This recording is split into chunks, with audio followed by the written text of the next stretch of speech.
দেশের আজকে এই অরাজকতা অবস্থা হতো না, এই দেশের আজকে এই অবস্থা ক্রান্তিলগ্ন হতো না যদি প্রত্যেকটা সন্তান ইসলামের আদর্শে আদর্শিত হতো। ইসলাম প্রতিষ্ঠা যদি থাকতো, তাহলে যারা সরকারে বসে আছে তারা কখনোই নির্বিচারে কোনো অসহায়, কোনো দরিদ্র, কোনো নিরহ ছাত্রের মুখে গুলি চালাতে পারতো না। দুনিয়াতে কোনো মানুষকে যদি অন্যায়ভাবে হত্যা করা হয়, একজন মানুষকে হত্যা করলে যেই পাপ হবে, গোটা দুনিয়ার মানুষকে হত্যা করলে একই পাপ হবে।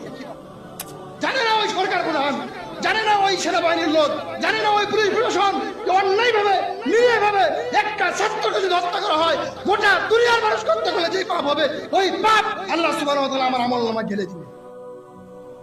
সম্মানিত উপস্থিতি, এজন্য আসুন না আমরা আমাদের পরিবারটা কি ইসলামে আদর্শিত আলোচনা করতে পারি না? আমাদের সন্তানদেরকে সুন্দরভাবে ইসলামের আলোয় উজ্জীবিত করে সুন্দর একটা পরিবার গঠন করতে পারি না? পারি। আমরা যদি আজকে